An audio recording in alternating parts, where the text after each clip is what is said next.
Hey! Hey, I'm CJ, And I'm Robin.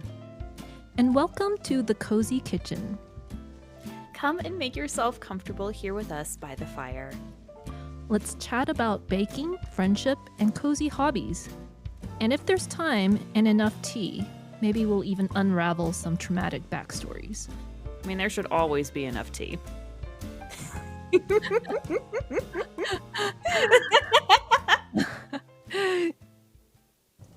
Happy holidays! Oh, this is like my favorite time of year. I don't know about you, but it's just, I don't know. I love how bright and festive it is. I love that there is such a focus on baking and doing all kinds of different baking. Let me ask you, CJ, what is something that you try to plan out whenever you think about the holiday season? Do you do a whole lot of holiday baking in general, or is it one of those things where you might do a little bit but not a whole lot?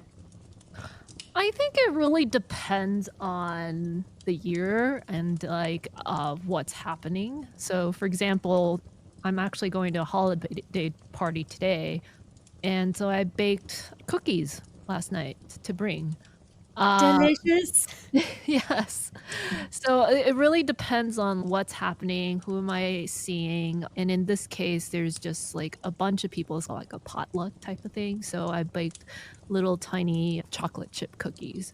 But chocolate chip cookies are pretty vanilla and it's not specific to this season. I do a good sugar cookie with sprinkles, shortbread cookies. Those are really good for the holidays. But I have a question for you. Cookies, cakes, or pies? That's a great question, and the answer is all of the above in this household. Come on. I think cookies first and foremost. I pride myself on my cookie trays every year. And I don't know, but it's all fun to make. I've made a Yule log cake in the past.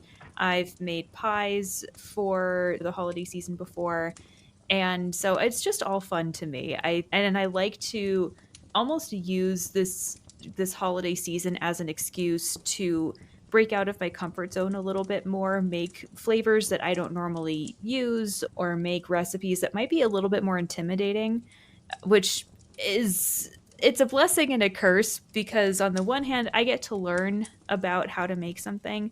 On the other hand, the stakes are higher around the holiday season, and if I don't always want to spend a whole lot of time and effort on something that I don't know for sure if it's going to turn out well and be able to share it with other people. So the pressure's on.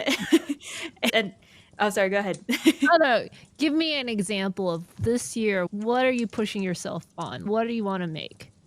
That's a good question. So I feel like I want to attempt to make. So I think tiramisu is definitely one thing that I'm going to be making, but tiramisu is fairly easy for like it really, aside from the whole egg tempering thing where you have to do that to make the whatever that filling is. I don't even know what it's called, but the creamy filling that goes in between the layers. That notwithstanding, pretty easy to make. I don't feel super challenged by tiramisu. Also, I'm not making the lady fingers.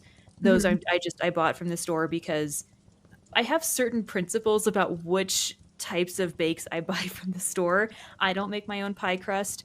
I don't make my own pastry dough. I don't make my own phyllo dough. I don't make my own ladyfingers Mhm. because, and I've said this before, I am self-sabotaging. When it comes to this time of year, I cannot be this self-sabotaging and still maintain even a modicum of sanity. I have, and I don't think that there's any shame in that. I think that No. if like the crusts that you buy, the pie crusts you buy from the store are just as good as the ones you can make. The rolls of phyllo dough, if you want to make like a holiday baklava or something, just as good if you were going to make it from scratch. Like there is a reason why even I think the best bakers don't always bake every single component of their bake completely from scratch every single time Yep. because it's just we have stuff to do. Yes. Although your pumpkin pie, that looked like a dough that you made. The pumpkin pie? No? No, that was Pillsbury. Really? Yeah. Oh. Yeah, I had them help me out. But in terms of a bake that would be challenging, I think probably any kind of a roll cake. If I were to go that route, I would want to maybe try and do some kind of a roll cake. And if you've ever seen an episode of the Great British Baking Show, it is it really is so validating because I get to watch these people who are very talented at baking. They know what they're doing. And even for the people who know what they're doing, Mhm. sometimes it roll cakes are just hard. Have you made a roll cake before? I'm sure you have. I have. I think the trick is to keep it from falling apart when you're rolling it. And what I did to successfully roll it was after baking, you don't want it to cool it off completely while it's still flat. And then you take a clean towel, you put the cake on the towel and you roll it and you let it cool in that towel. Now, let me ask you a question because I've done this before. And one recipe that I found, I don't remember which one it was, Mhm. but the recipe that I found said to sprinkle on powdered sugar onto the towel that you're going to be using to roll your Mhm. cake while it's still Mhm. warm. Is that what you did as well? Or was it just a clean paper towel or a clean dish towel? I'm not sure. I don't remember. It's been like at least 10 years since I made a roll cake. That's quite possible. That makes a lot of sense to me to do a sprinkling of so it just doesn't stick to the I think towel. Yeah. Yeah, I think that was it because I found that whenever I went to do it, this is a few years ago. I also haven't made a roll cake in a while, mostly Mhm. because they're a pain in the ass. But I think that was what happened was I Mhm. unrolled it and it did keep the cake from sticking to the Mhm. the towel. But yeah, sometimes you just get cracks in your roll cake and That's okay too, because you put the filling in, it's gonna be fine. especially if you're making a Yule log cake, right? Because, Mhm. like, you're supposed to put frosting on the Yule log cake and, to make it look like a log, Yep. and so even if your cake does crack, you can hide it, and it Yeah. still looks great, it still tastes great, Yep. but yeah, I think that would be a bake that would be a little bit tricky. How about for you? Do you have any baking plans in mind for this baking season? I do, mostly savory. So Ooh. I want to make the British meat pies, the pies that are, like, enclosed in pastry, and then you've got, like, a slice of meat in there with, like, mushrooms and stuff. So I've got a beef Wellington that's in my plans, another one that's just like a savory meat pie that I wanna like, this type of stuff, you see it in period dramas, and it's just sitting there room temperature, and you take a slice out of it. That's what I wanna do for That Christmas. sounds awesome. I love that you're getting inspired by British food for Christmas. Yes, yes. Just it looks so good. I also did get a library book just this week called Pie is Messy. I love that. That's a beautiful cover. Yeah, so I think I may, like, try out something in here, like a this one is a blueberry pie. Maybe I might do a pie. So my husband, he likes fruits in his desserts. Pie is one of those things that has a lot of fruit. And I do in terms of planning these, like both the savory meat pies and the just dessert pies, I do make the dough. Oh, And so there is nice. amount of planning involved. Dough is actually quite easy. Like you make it's making cookie dough ahead of time. You make it, you Okay. put it in the fridge. When you're ready to bake, you roll it out and then put the filling in. And Uh, then you're good to go. yeah, and you're good to go. And actually, you could even freeze that dough Oh. and take it out when you're ready. Is this something that you think you're gonna do this holiday season? Are you gonna have just like an afternoon where you make a couple different batches of pie dough and then you can just put it in the fridge or the freezer and then just pull it out whenever you're ready to use it? I will, yes, like my plan is to make these at least these 2. The beef Wellington, I might get the phyllo though. Like I may not make that on my own. I feel like they do it commercially much better than I do, and No, I feel like you could rock it, but I love the idea of using a very nice like puffy, flaky pastry for that. It Yeah. feels like an excellent use of that kind of dough. Yes. Yeah, yeah. Yeah, like, w with any of these, like, pies, it is a planning, like, at least, like, a two-day thing, like, I don't typically like to make it on the same day. It's too much work. Oh, yeah, absolutely. That's I think when you can use whatever time that you have to your advantage so that you're not all doing it all in one single day. That is exhausting. Yeah, yeah, I know, and then the dishes involved, I'm like, "No." Yeah, that's because you know pretty well how to prep certain components of dishes because of your history in professional kitchen and everything. So how else do you organize the way that you plan out your bakes? Do you also like before you even step into the kitchen, are there steps that you do to make sure that like you have a timeline, you know what you need and when you need it? Like how do you factor all of that in to make for the least stressful baking experience? Yes. So, let's just take, for example, the chocolate chip cookies I made yesterday. I started the day before yesterday, and it's a really simple thing, it's just cookies. But the day before I bake, I like to have everything measured out and in its own container. So, I got the flour, it's, let's say, 200 grams. It's measured, it's in its own bowl. You've got, like, a teaspoon of salt or a teaspoon of baking powder. It's all in its own little containers. Mm. So by the time I'm looking at the recipe, it's telling me exactly what I need. I've got the butter out sitting in room temperature, so it's at the right temperature so I can cream it with the sugar, and the sugar is already in its container, all measured out. So when I actually go and bake, first, I make sure the dishwasher is empty. I don't care That is if the dishwasher is full of dirty dishes.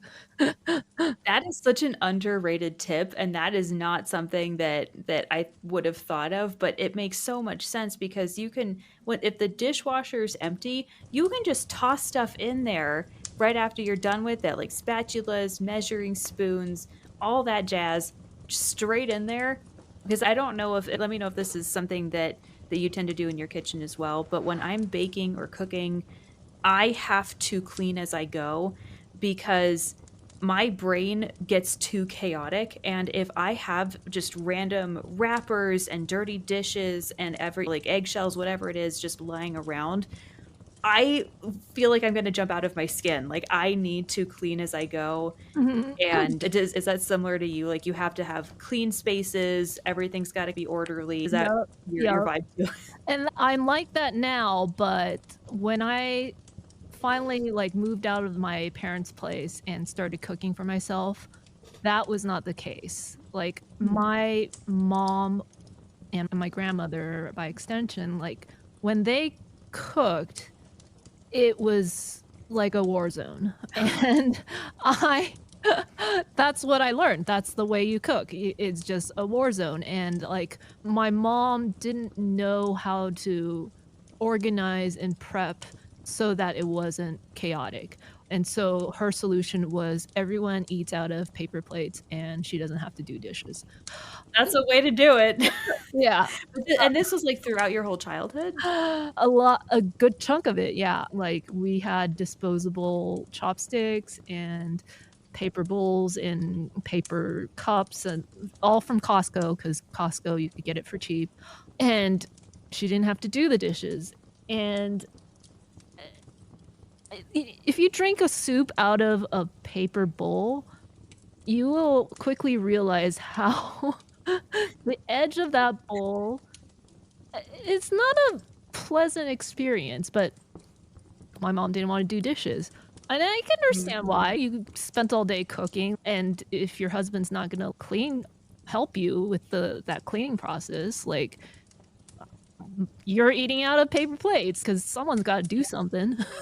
Yeah, exactly. It's you gotta pick and choose where your energy's gonna go, Yeah. so that makes sense. Yeah, but it was later in life where I learned, and probably also, like, my experience in the kitchen, seeing, like, the discipline, seeing how they really, like, organized and stay sane because they have to run a business. It's got to be efficient, and being messy is not gonna. It's totally inefficient. So I eventually learned to clean while I'm cooking. So these days, yeah, I can see if I really pushed it, say for a Thanksgiving meal, and like didn't plan as well, like, it could still get chaotic. If it was Thanksgiving Day, I'm cooking for 12 people or whatever, I'm running the dishwasher 3 or 4 times that day. It's just it's chaotic, and it can quickly get out of hand. Yeah, and that's the thing is you wanna stay on top of stuff, especially if you're holiday season, maybe you're hosting a few people. It's like the last thing that you want to do is, as the host, feel like you are just chaotic. Like you want it it's your holiday to enjoy too. It's your time, it's your day to have a good day as well. And I think that whenever you do stuff like that, it helps you help yourself. I think that it makes your day a little bit easier. And this Thanksgiving, we ate off of paper plates because we don't have dishes that we don't have the big dinner plates. We just prefer to eat off the smaller Mhm. plates on a day-to-day basis. So we don't have really nice plates to eat off of. So I was like, screw it, paper plates it is. And And that makes that's it so much fine. easier. Yeah. Yeah, there's nothing wrong with it. It's a-okay. So I feel like whenever and holidays are stressful enough, making dinner on a nightly basis is stressful enough. As far as I'm concerned, you do you. If it helps you survive the day, if it helps you get nutritious, delicious food into your body, just whatever you need to do, that Yep. is okay. But I love that you have just already you have such a great system for anytime you wanna step into the kitchen, you wanna make something. I think that it's so important to already have those preparation steps in mind before you even pull out the sugar, the butter, the everything. Yep. So I feel like that's an awesome mindset to have going into it. So, what dessert do you really crave this season that you wanna make for yourself? Oh man, that's a good question. So I have a few options that I almost always make. And like I mentioned before, cookies are probably the big baking things that I like to have. So I always make peanut butter blossoms because they're my partner's favorite. He absolutely loves them. So peanut butter blossoms are always on the table. I also like to make I don't know. I like to mix it up throughout the years, but I actually I wrote down hang on, I have a notebook here and I wrote down which cookies I wanted to make because Mm. I'm extra and I can't function unless I have a list or several. So peanut butter blossoms, I want to make my chewy ginger cookies Ooh. and they're basically just like molasses cookies, almost like gingerbread except I don't like crunchy gingerbread cookies. I Mm. prefer something that's chewy or something that's softer. So I Mhm. will make these chewy ginger cookies that have white chocolate dipped on the side, and they're Mhm. really beautiful and tasty. I'm Nice. also going to be making I call them pistachio wreath cookies, Mhm. but it's basically like 2 shortbread kinds of cookies, and they're thin, and Mhm. I cut them out with a biscuit cutter and the one part of the cookie, I make a hole, and the other part I don't do anything with, it's just the whole cookie, and I will smoosh them together with some jam in the middle, and then I Mm. will decorate the cookie that has a hole in it. I'll Mhm. decorate that with some white frosting and some chopped up pistachios, Mhm. and they're always so pretty. They really make me think of Christmas, and I love them. And the last 2 that I wanna try making, one is rugala, which it reminds me of my bubby every time I eat it because that was she used to make rugala a lot. And mine I make with an apricot jam or apricot preserved spread, and Mhm. then I put mixed spiced nuts on top of it and roll it right up. Delicious, Ooh. fantastic, and a beautiful addition to any kind of cookie platter. Uh-huh. And the last one, I couldn't find the actual name for it, but it's a Christmas sandwich cream cookie, and I'll have to send you a picture of these. My grandma used to bring these whenever she would come over for Christmas in years past. She would stop by a local bakery and she would pick up a whole smattering of cookies to bring with her. Uh-huh. And one of my favorites is these smallish, they're about half-dollar coin size. They're really Mhm. not that big, Mhm. but they are like vanilla sugar kind of cookies, and they are a little bit fluffier, and they have holes on the top, they almost look like a button. And in the middle, there is this really very super highly sweet cream, and it's, I think, sometimes flavored with an almond flavoring. Mm. And it's basically like an Oreo. You have like cookie, cream, cookie, but it's very, I don't know, like I think it was one of my favorites since I was a kid, and I haven't had it for a long time. But you've got like a vanilla cookie and it's fluffy. It's not Mhm. crunchy at all like an Oreo cookie. It's Mhm. fluffier. It's got a couple holes in it. It almost looks Mhm. like a button, and that might be why Mm. I like it so Okay. much. And then the cream in the middle is very super mega hyper sweet. Okay. It is like sweetness on steroids. Uh-huh. Is it like a And Oreo filling? it's softer than an Oreo filling, it's more Mm. malleable, Mhm. and it's sometimes got like an almond kind of a flavor to it. Hmm. But yeah, it's more of a buttercream than the Oreo. Yeah, it's, and the cream is colored in either red or green. And yeah, my grandma used to bring, she would not make these, she would bring them from a bakery, and I don't know, just every Christmas, they make me think of how we used to have family come over for Christmases and everything. So this year, I want to try to make them. I have had enough of just wistfully wishing that they were on my cookie table, and now Make I it wanted, happen. yeah, I found a recipe on Pinterest that I might try to use. Sometimes recipes that you just randomly find, sometimes Mhm. they work, sometimes they really don't. So I'm going to Mhm. try and look to see if I can find a good recipe from Sally's Baking Addiction is Mhm. one website that I use pretty frequently. So I'm gonna see if she has anything that's similar because I trust her. Yes. I trust the recipes on there. But we'll see. We'll see what we can find. Yeah. I do to try to mitigate that risk of trying a new recipe is find multiple versions of this recipe. So let's say you're Oh. baking this, how do you call it? Cookie Mm, cream yes, this is sandwich? like a Christmas cookie cream sandwich. I don't know the proper name for it. That's wild. When you find that name, search for it and find as many recipes on it as possible. Read all of them and find a pattern among 5 different recipes. Like, what's in common with all of them?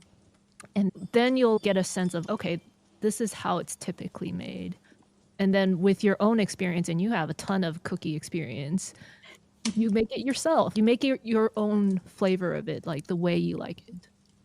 I love that. I think that might be what I end up doing. So it's definitely a good thing for a good little cookie adventure if I have the energy for it this week.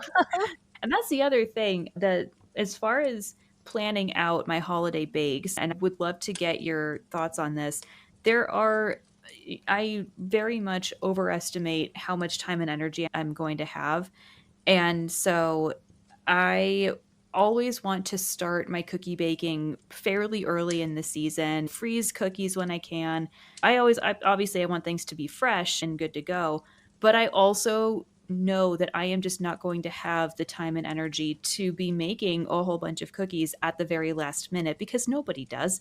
But I still want to have a variety of cookies. Mm. Let me ask you this, like whenever if you wanted to make 3 to 4 different kinds of holiday cookies. How would you plan that out? How would you start a week in advance? I would love to know what your process would be so that you were able to meet your goal of having all of these cookies ready to go, but also not pull your hair out in the process. Yes, yeah, let's see. I made 25 cookies yesterday, and my oven right now is almost a toaster oven size, so I was cooking in batches, baking in batches. If I wanted to have let's just say 4 types of different types of cookies. Cookies is really great. Like cookie dough, you could put it in the fridge, you could freeze it, and it'll come you just take it out of the fridge, defrost it, and it'll be fine. Like you just like when you want fresh cookies, take it out of the fridge and you bake it. So that would be my strategy. I've never had a need to have that many types of cookies in my like at the ready. Yep. You should come to my house. But if I were to tackle this like task, I would plan it, yeah, probably a week in ahead of time. Let's say I want to have 5 types of cookies on hand. And some of them may be jam filled, cream filled, right? So you're gonna have to I would tackle it one cookie at a time. So let's say Mhm. I want 5 different cookies and I would spend like for each cookie I would mise en place it on one day, bake it, make it the next day, freeze the dough. Or Okay. yeah. If it's got filling in it, again, still you want to mise en place the day before, make the filling along with the dough. On Mhm. the day you want to eat it or take it to a friend's house or whatever, holiday party, then it depends on how much you want to bake. If you're baking for 100 people, you may Mhm. want to space that out over a day, like a day or two. Bake today and tomorrow, and holiday parties tonight, and you get to bring, I don't know, 100 cookies. Yep. That would be a Yeah. lot, but also fairly doable, I think. If everything and it's amazing how you can still make it work if everything is planned out very well. And I think that's what I like about the Great British Baking Show Mhm. because it really does put an emphasis on like you can accomplish amazing things if you have a plan and if you're able to follow that plan and see it through. Sometimes even when you do have a plan, things still get messed up and shit Mm. happens no Yep. matter how well you've laid out your plans. But I think that like you said, it is one of the best ways to mitigate a lot of that stress. So I think it's worth doing. Yeah, yeah, it's really like a divide and conquer type of thing. And now let me ask you this because I always get nervous about freezing cookie dough Uh-huh. because it would be great to just be able to pull it out and use it whenever, but Mhm. I get nervous about I wanna make sure that it's completely unthawed, but also Mhm. have you ever noticed, does it do anything weird to the cookie itself if it's frozen and then thawed, or is it okay to just have you ever noticed in any of the cookie recipes that you've made, does that have an impact on the bake at all? No, it doesn't have an Okay. impact. What I'd like to do right before I freeze it is I like to form it into the log shape that I would basically once it's defrosted, I could just cut coins out of it. So Oh, it's gotcha. already in that shape. And you could if whatever shape you want it to be, you could even roll it into balls and freeze it. And then you just take a ball out, and then the way I like to defrost these things is if it's frozen Mhm. and I wanna bake, I'm gonna take it out of the freezer, put it in the fridge the night before, and it's gonna Okay. sit there and defrost in the fridge first, then I could just take it out of the fridge and then bake it from there. Bake times Okay. will have to be adjusted a little bit because it's from the fridge, and if you bake off the recipe, then it's probably already room temperature already, so, like, you'll have to experiment with that, and, like, all these things, you have to know the parameters of, like, your oven, so those things you have to figure out as well. But once those are figured out, yeah, I think freezing never really changes my cookie dough. Okay, that's good to know because I feel like my weeks are already going to be very short and brief and because I only have so much time between now and when I go home to see my family for Christmas and everything and then come back and then my partner's family is here. Yeah, I feel like I really want to make as much out of these next 2 weeks while I still can, because I wanna have things ready for whenever my partner's family comes in, because 'cause they're arriving while I'm still at home, Mhm. and so I don't wanna be rushing around. I Even though his family is wonderful, they're super kind and helpful, I don't wanna be that hostess that's rushing around and going nuts and being crazy. I just wanna have stuff that's ready to go. "Hey, let's take these out of the freezer. Let's let them come to room temp. We'll pop them in the oven. We can make some nice cookies. We'll be good to go." And I'll have to send you a picture of my cookie trays from years past, because and this will be something we can talk about in the next episode, but there's a reason why I like having such a variety, and I do have a rhyme and reason as to what kinds of cookies I put on my cookie tray and in boxes. Mm. There's a lot of thought that goes into that. Stay tuned, stay tuned. I Yay. can't wait to hear all about your logic behind the and maybe it'll convince me to have more cookie dough in the freezer. That's just that's my goal on on this earth, is just to get more people to bake more cookies. That's it. I've done what I came here to do. You and I both, you and I both. I had a cookie channel too. Yay. Yeah, and your chocolate chippers look so good. I'm sure that the people at the party today are gonna love them. Thank you. Well, until next time. Yeah, we will see yins later. Thanks for tuning in. Yep. But yeah, next time stay tuned for some cookie box talk. It's exciting. Yeah. Yeah. Yeah. And I'll talk more about cakes because I am craving some chocolate cake. Oh, hell yeah. Cake. That's it for this episode of Cozy Kitchen. We're so glad you stopped by. We can't wait to see you the next time we sit by the fire. See you next time. Next time.